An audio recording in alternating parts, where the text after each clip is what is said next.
Arctic भेड़िया। तो Arctic भेड़िया चीन की बीजिंग स्थित जीन फर्म सिनोजेन बायोटेक्नोलॉजी द्वारा 2022 को बनाया गया मादा क्लोन, जिसे माया नाम दिया गया। यह क्लोन मादा आर्कटिक भेड़िया दाता की त्वचा कोशिका का उपयोग करके बनाया गया। फिर नाइट्रोजन स्थिरीकरण में सहायक सूक्ष्म जीवों के नाम, तो इसमें है जैसे कि वायुजीवी जीवाणु, एजिटोबैक्टर और एजोमोनास। प्रकाश संश्लेषी जीवाणु, तो उसमें है क्लोरोबियम और रोडोजूडोमोनास। फिर अवायवीय जीवाणु जिसमें है क्लोस्ट्रीडियम। फिर है नील हरित शैवाल या साइनोबैक्टीरिया, और एक है कवक ईस्ट आदि। फिर है सूचना प्रौद्योगिकी एवं संचार विभाग के प्रमुख कार्य को लिखिए।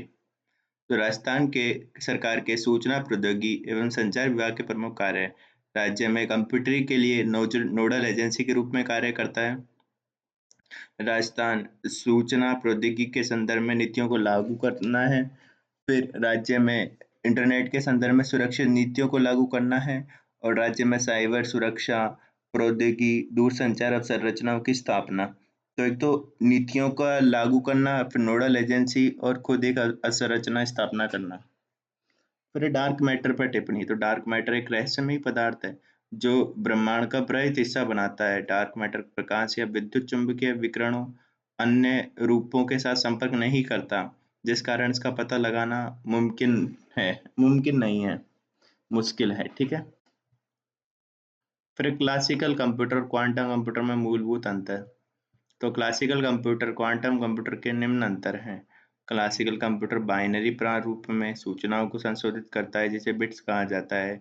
बिट्स को 0-1 में प्रदर्शित करते हैं। क्वांटम कंप्यूटर लॉजिकल यूनिट का उपयोग करता है। इसे क्वांटम अवस्था में रखा जाता है, जहां 0 और 1 दोनों एक साथ सह संबंध को प्रदर्शित कर सकते हैं। फिर एक क्लासिकल कंप्यूटर में बिट्स परस्पर स्वतंत्र रूप से कार्य करते हैं। क्वांटम कंप्यूटर में एक क्यूबिट की स्थिति सिस्टम में अन्य सभी क्यूबिट की अवस्था को प्रभावित करती है। फिर योटा D1 क्या है? तो यह हाइपर स्केल डेटा सेंटर है।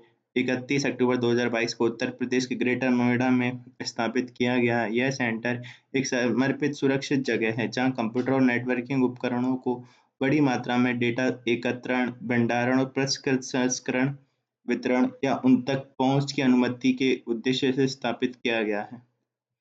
फिर क्वाश और कोर रोग पर टिप्पणी कीजिए। तो क्वाशिश और कोर रोग पर, तो क्वाशिश कोर रोग शरीर में प्रोटीन की कमी से होने वाला रोग है, जिससे पीड़ित व्यक्ति त्वचा पीली, शुष्क, अंगों में क्षीणता, हाथ पैर, चेहरे, पेट सूजन या फूला नजर आता है। इस रोग के निदान के लिए प्रोटीन युक्त खाद्य पदार्थों का सेवन करना आवश्यक है। फिर खाद्य विकिरण और जोखिम और सीमाएं लिखिए।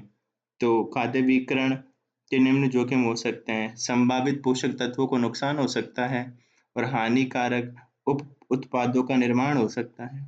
फिर विकिरण भोजन में एलर्जी कारक को सक्रिय कर सकते हैं। अंतरिक्ष वहनीयता से क्या समझते हैं? तो हाल ही में प्रचलित अपेक्षाकृत नई अवधारणा है, जिसमें अंतरिक्ष संसाधनों का उपयोग पर्यावरण या आने वाली पीढ़ियों को ध्यान में रखते हुए किया जाता है, ताकि अंतरिक्ष संसाधनों को नुकसान न हो। और अंतरिक्ष वहनीयता में अंतरिक्ष सुरक्षा, मलबा प्रबंधन, नियम आधारित शिक्षण शामिल है। फिर रंध्रीय वाष्पोषण क्या है? तो वह प्रक्रिया जिसमें पौधे अपने अंदर मौजूद पानी की नमी या जलवाष्प को वह प्रक्रिया जिसमें पौधे अपने अंदर मौजूद पानी को नमी या जल वाष्प के रूप में छोड़ते हैं, वाष्पोर्जन कहलाती है। जब वाष्पोर्जन की क्रिया पादप की पत्तियों की सतह पर उपस्थित रंध्रों के माध्यम से होती है, तो उसे रंध्रीय वाष्पोर्जन कहा जाता है। वाष्पोर्जन की कुल मात्रा का 50 से 97% भाग रंध्रीय वाष्पोर्जन द्वारा ही होता है। फिर global partnership on artificial intelligence पर टिप्पणी। तो ये एक अंतर्राष्ट्रीय समूह है जिसका गठन 2020 में हुआ। इसका उद्देश्य आर्टिफिशियल इंटेलिजेंस को मानव केंद्रित विकास को सुनिश्चित करते हुए आर्टिफिशियल इंटेलिजेंस के जिम्मेदारीपूर्ण विकास तथा उपयोग का मार्गदर्शन करना। तो उद्देश्य क्या है? आर्टिफिशियल इंटेलिजेंस के मानव केंद्रित विकास को सुनिश्चित करते हुए आर्टिफिशियल इंटेलिजेंस के जिम्मेदारीपूर्ण विकास और उपयोग का मार्गदर्शन। वर्तमान में इस समूह में 29 सदस्य हैं। फिर है भारत में सुपर कंप्यूटर के विकास में संलग्न किसी 4 संस्थाओं के नाम। तो एक है Anurag, advance numerical research and analysis group. फिर है BARC, Bhabha atomic research centre, Trombay. फिर है CDAC, centre for development of advance computing. फिर है IIT, Indian institute of technology. और एक है नेल, नेशनल एयरस्पेस लेबोरेटरीज। तो NAL, CDAC, Anurag, BARC, C DOT, CRL और आईआईटी। फिर लायनेक्स अथवा स्वर यंत्र क्या है? तो स्वर यंत्र कंठ, ग्रासनी व श्वसन नली को जोड़ने वाली एक संरचना है जो 9 प्रकार की उपस्थिति से मिलकर बना है। स्वर यंत्र में स्वर रज्जु नामक विशेष संरचनाएं पाई जाती हैं। जो स्वर रज्जु श्लेष्मा झिल्लियां होती हैं जो हवा के बहाव से कंपकंपी पैदा कर अलग अलग ध्वनियां उत्पन्न करती हैं। फिर चुंबकीय फ्लक्स क्या है? तो किसी क्षेत्र में रखे तल से गुजरने वाली बल रेखाओं की संख्या को इस तल से संबंध चुंबकीय फ्लक्स कहलाता है। इसे फाई से व्यक्त किया जाता है।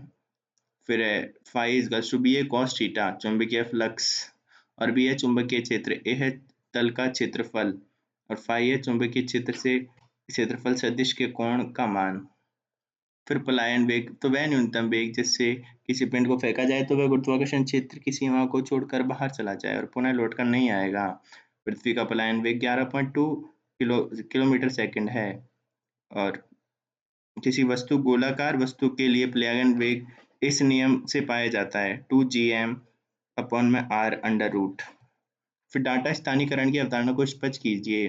तो डेटा स्थानीयकरण डेटा संप्रभुता की अवधारणा पर आधारित अवधारणा है जिसके तहत किसी देश के नागरिकों या निवासियों को डेटा उसी देश के अंदर एकत्र, संसाधित या संग्रहित किया जाता है।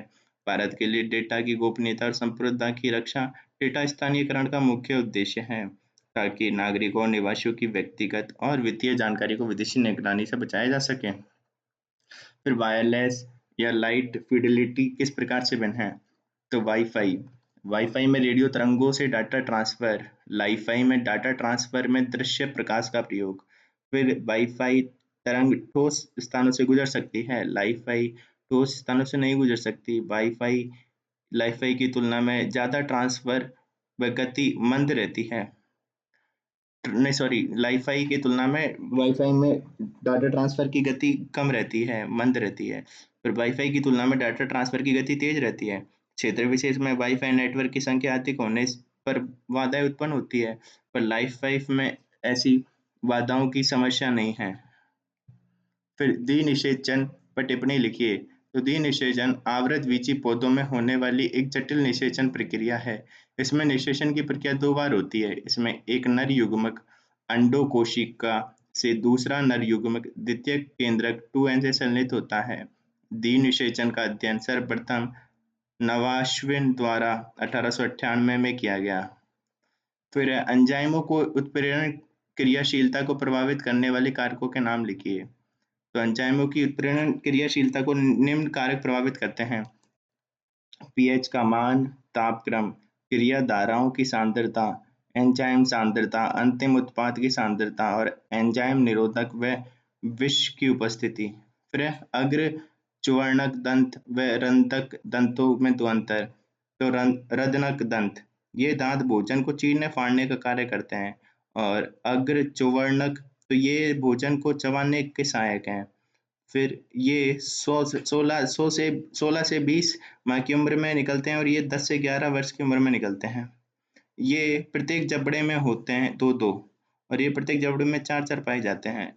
फिर बोमेन स्पुट पर टिप्पणी लिखिए। तो बोमेन स्पुट यह नेफ्रॉन के ऊपरी भाग में पाए जाने वाला कप के आकार का थैला है जिसमें शाखा अभिवाही धमनियों की कोशिकाओं का एक गुच्छा पाया जाता है। इन गुच्छों को ग्लोमेरुलस कहते हैं।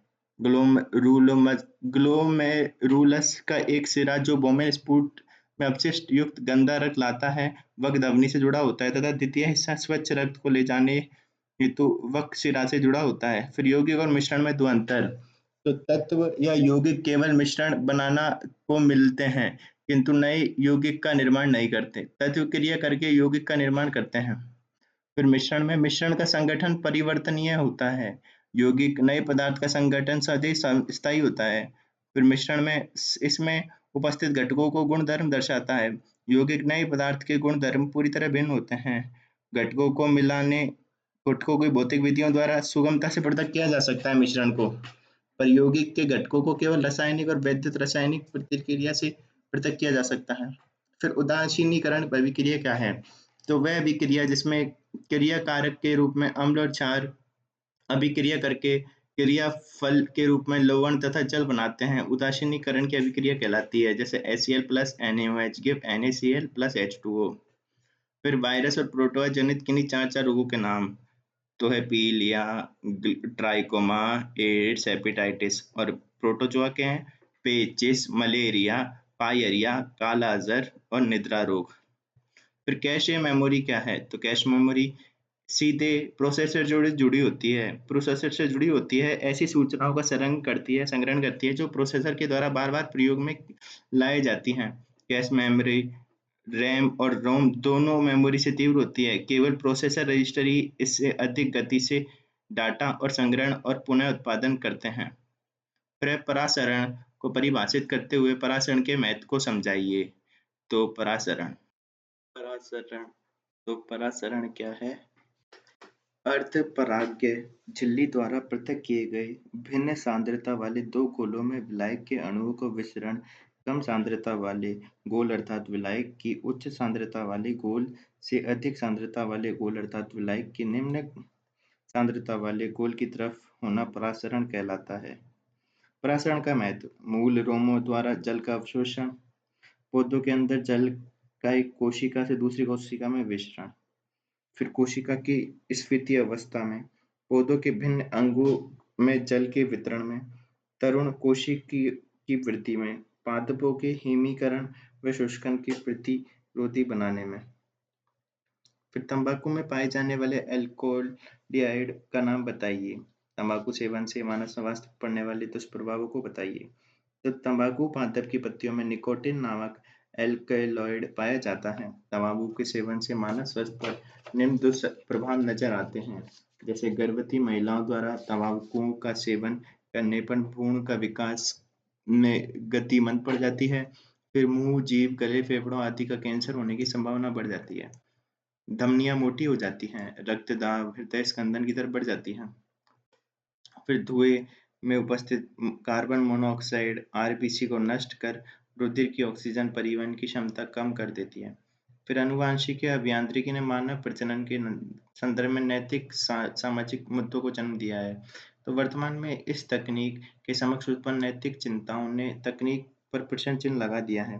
अर्थात किसी भी जीव के जीनोम में हस्तक्षेप कर जीव के मूल जीनोम में परिवर्तन करने की प्रणालियों का सामूहिक आनुवांशिकी अभियांत्रिकी स्वरूप है। इस तकनीक ने डिजाइनर बेबी की संकल्पना को मजबूती प्रदान की है, जो प्राकृतिक चयन को बाधित कर प्राकृतिक जन्म की अवधारणा समाप्त करती है। इससे समाज में जटिलताएं, विषमताएं उत्पन्न होती है। ठीक है भाई, होती है तो।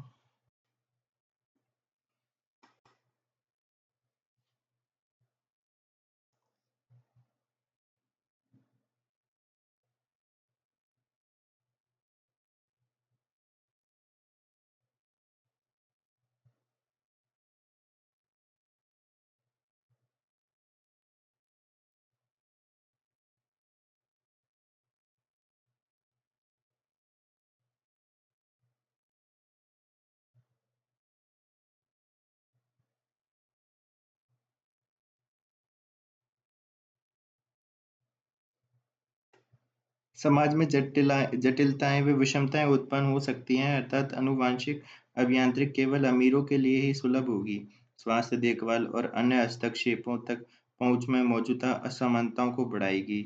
आनुवांशिक अभियांत्रिकी के बाद डिजाइनर बेबी के अधिकारों की स्थिति ने मानवाधिकारों को विवाद का स्वरूप प्रदान किया है। इस तकनीक की सुरक्षा भी प्राथमिक चिंता का विषय है, क्योंकि इसका उपयोग नैदानिक प्रजनन उद्देश्यों के अलावा भी किया जा सकता है। तकनीक के लिए सामूहिक सहमति का अभाव लोगों के बीच नवीन विवाद को जन्म दे सकता है।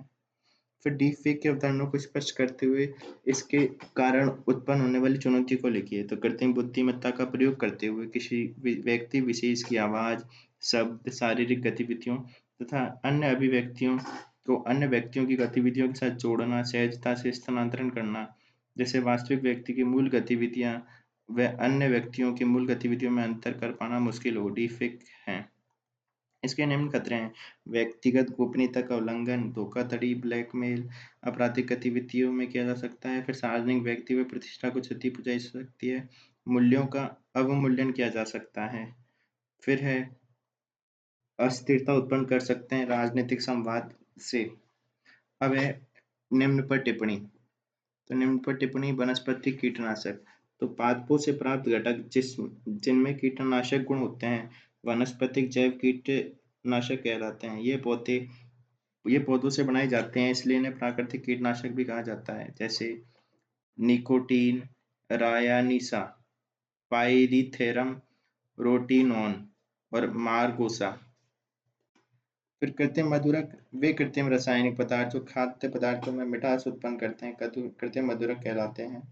कृत्रिम मधुरक ऊर्जा प्रदान नहीं करते, ये शरीर से अपवर्तित रूप में मूत्र के रूप में उत्सर्जित होते हैं। सामान्य रूप से प्रयोग किए जाने वाले कृत्रिम मधुरक निम्न है: सैकरीन, एस्पार्टम, एलिटम और ये। फिर अगला है हाल ही के सुर्खियों में रहे मेटावर्स की अवधारणा को स्पष्ट कीजिए। तो मेटावर्स एक तरह की आभासी दुनिया है जो वर्चुअल स्पेस सेट के रूप में है। इसका उपयोग व्यक्ति द्वारा सैकड़ों दूर बैठे किसी दोस्त के साथ घूमने, खेलने, सीखने, खरीदारी करने जैसे कामों को आभासी रूप से कर सकता है। मेटावर्स तकनीक ऑगमेंटेड रियलिटी और virtual reality, machine learning, blockchain तकनीक, कृत्रिम बुद्धिमत्ता जैसी कई तकनीकों के कॉम्बिनेशन पर काम करता है। मेटावर्स के अनुप्रयोग: तो ई कॉमर्स में, आभासी रूप में देखकर खरीदारी करने में, फिर कौशल वृद्धि में, तो लर्निंग के नवीन परिदृश्य को विकसित करने में, फिर स्वास्थ्य और शिक्षण और अधिगम्य में, फिर वर्चुअल टूरिज्म में, दर्शक को रिकॉर्ड किए गए स्थानों पर वास्तविक प्रभावों के साथ वांछित स्थान पर डिजिटल रूप में उपस्थित होने करने में। फिर हाल ही में सुर्खियों में रहे राष्ट्रीय क्वांटम मिशन पर प्रकाश। तो क्वांटम मिशन भारत सरकार द्वारा 19 अप्रैल 2023 को 8 वर्षों की अवधि के लिए शुरू किया गया, 6,000 करोड़ रुपए की लागत से। फिर क्रियान्वयन विज्ञान एवं प्रौद्योगिकी विभाग द्वारा किया जाएगा। इस मिशन का लक्ष्य वैज्ञानिक औद्योगिक अनुसंधान व विकास को प्रोत्साहित करते हुए उसे बढ़ावा देना और एक जीवंत अभिनव पारिस्थितिकी तंत्र बनाना। कार्बन के क्रिस्टलीय अवरूपों के नाम लिखते हुए उनके अनुप्रयोगों पर लिखिए। तो वह अवरूप जिनमें कार्बन परमाणु एक निश्चित व्यवस्था में व्यवस्थित रहते हैं, एक निश्चित ज्यामितीय से निश्चित बंधक कोण का निर्माण करते हैं, क्रिस्टलीय अवरूप कहलाते हैं। हीरा, ग्रेफाइट, फुलरीन कार्बन के क्रिस्टलीय अवरूप हैं। इनके निम्न अनुप्रयोग हैं: ग्रेफाइट के पेंसिल में, इलेक्ट्रोड व शुष्क स्नेक में, और मंदक व लोहे की वस्तुओं पर पॉलिश करने में। फिर हीरा आभूषण बनाने में, काटने, पॉलिश करने और ड्रिलिंग में, और अति शुद्ध थर्मामीटर बनाने में। फिर फुलरीन है गैस के शुद्धिकरण में, आणविक बेयरिंग में, और उच्च ताप पर अति चालक होने के कारण तकनीकी रूप से कार्बन का महत्वपूर्ण अवरूप। फिर रक्त में पाई जाने वाली रक्त कोशिकाओं के नाम लिखते हुए संक्षिप्त टिप्पणी कीजिए। तो एक है लाल रुधिर कोशिकाएं। ये कोशिकाएं 99% होती हैं। इनका निर्माण अस्थि मज्जा में होता है और इन कोशिकाओं में हीमोग्लोबिन नामक प्रोटीन पाया जाता है। फिर है श्वेत रक्त कोशिकाएं। ये प्रतिरक्षा प्रदान करती हैं। लाल अस्थि मज्जा में इनका निर्माण होता है। ये ल्यूकोसाइट भी कहते हैं। इन कोशिकाओं में हीमोग्लोबिन उपस्थित नहीं होता, इस कारण ये रंगीन होती हैं और श्वेत रुधिर कोशिकाएं कहलाती हैं। पर अभी और ये कोशिकाएं दो प्रकार की होती हैं: किणकाणु और अकिणकाणु। अब लाल रुधिर में एक दो पॉइंट और हैं जो है कि ये कोशिकाएं केंद्रक विहीन होती हैं और इनकी औसत आयु 120 दिन तक होती है। फिर है बिंबाणु। ये थ्रोम्बोसाइट भी कहा जाता है। रक्त में इनकी संख्या करीब 3 लाख घन 3 लाख प्रति घन मिलीमीटर होती है। बिंबाणु का जीवन मात्र 10 दिवस का होता है। ये कोशिकाएं मुख्य रूप से रक्त का थक्का जमने में मदद करती है। बिंबाणु केंद्रक विहीन कोशिकाएं होती हैं। फिर अगला क्वेश्चन है गगनयान मिशन से भारत को होने वाले लाभ और लिखिए और समक्ष आने वाली चुनौतियों को भी बताइए। तो गगनयान के संभावित लाभ है: अंतरिक्ष क्षेत्र में अपनी क्षमताओं को प्रदर्शित कर सकेगा। आगामी समय में भेजने वाले वे वैश्विक महत्व के मिशनों में भारत को सक्रिय भूमिका निभाने का मौका मिलेगा। फिर इसके और कार्य क्या हैं? भारत में तकनीकी कौशल में सुधार के साथ तकनीकी क्षेत्र में क्षमता का आकलन किया जा सकेगा और विज्ञान व प्रौद्योगिकी के स्तर को बढ़ावा मिलेगा। फिर इसके समक्ष चुनौतियाँ क्या-क्या हैं? तो इसके समक्ष चुनौतियाँ हैं विश्वसनीय और सुरक्षित अंतरिक्ष यान का विकसित करना। फिर है यात्रियों को पूर्ण प्रशिक्षण प्रदान करना, आर्थिक सहायता और अंतरिक्ष विकिरणों से सुरक्षा प्रदान करना। फिर नैनो तकनीक अवधारणा को स्पष्ट करते हुए स्वास्थ्य क्षेत्र में इस तकनीक के जुड़े अनुप्रयोग लिखिए। तो जैसे कि नैनो तकनीक क्या है? नैनो टेक्नोलॉजी अनुसंधान में नवाचार का एक ऐसा क्षेत्र है जिसमें आमतौर पर वस्तु का निर्माण परमाणु और अणुओं के पैमाने पर किया जाता है। 1 मीटर का अरगवा हिस्सा होते हैं। नैनो तकनीक की शुरुआत रिचर्ड फेमैन द्वारा 1959 में की गई और इसमें 2 अप्रोच होती हैं, टॉप टू बॉटम और बॉटम टू पैलेंटी, ठीक है, जो भी है। फिर है ना, नैनो तकनीक का स्वास्थ्य क्षेत्र के अनुप्रयोग, तो दवाओं के प्रभावी वितरण में।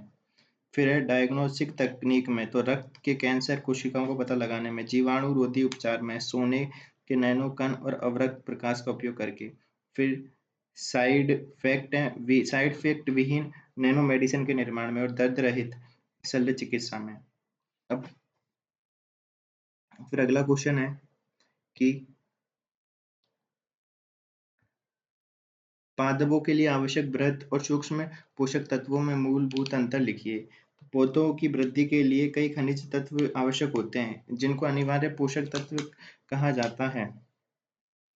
फिर पौधों की सामान्य वृद्धि के लिए 17 तत्व महत्वपूर्ण होते हैं, जिनको अनिवार्य तत्व तथा शेष को अनावश्यक तत्व माना जाता है। अनिवार्य पोषक तत्वों को पौधों में उपस्थिति उनकी मात्रा के आधार पर उनको 2 श्रेणियों में बाँटा जा सकता है। एक बृहद पोषक तत्व और एक होते हैं सूक्ष्म पोषक तत्व। बृहद इनको प्रधान या गुरु पोषक तत्व कहते हैं और इनको लघु या गौण। फिर इनकी मात्रा 1 ग्राम शुष्क भार में 1 से 10 मिलीग्राम होती है और इनकी मात्रा पौधे के 1 ग्राम शुष्क भार में 1 मिलीग्राम होती है। ये 9 हैं और ये 8 हैं। तो उदाहरण है carbon, hydrogen, oxygen, nitrogen, phosphorus. फिर है KSMgCa और यहाँ पे FeBMnCu, Zn, Mo, क्लोरीन और निकल। फिर भारतीय अंतरिक्ष संगठन द्वारा अंतरिक्ष नीति 2023 के उद्देश्यों को लिखिए।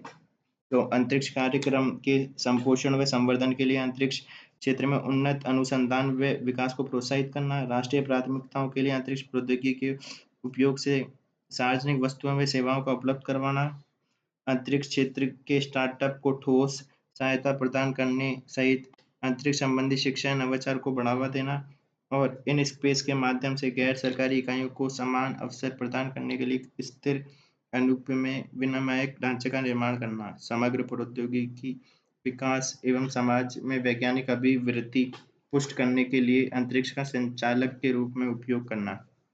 फिर विद्युत प्रतिरोध को परिभाषित करते हुए प्रतिरोध के संयोजक पर प्रकाश डालिए। तो किसी चालक पदार्थ में जब मुक्त इलेक्ट्रॉन गति करते हैं तो चालक के अणु, परमाणु अन्य आयन द्वारा मुक्त इलेक्ट्रॉन की गति में जो बाधा उत्पन्न करती है उसे प्रतिरोध कहा जाता है। अर्थात चालकों में अवशेषों के प्रवाह में उत्पन्न बाधा को प्रतिरोध कहते हैं। ये होते हैं श्रेणी क्रम और पार्श्व क्रम। फिर इनको जोड़ लेते हैं और वही है, ठीक है।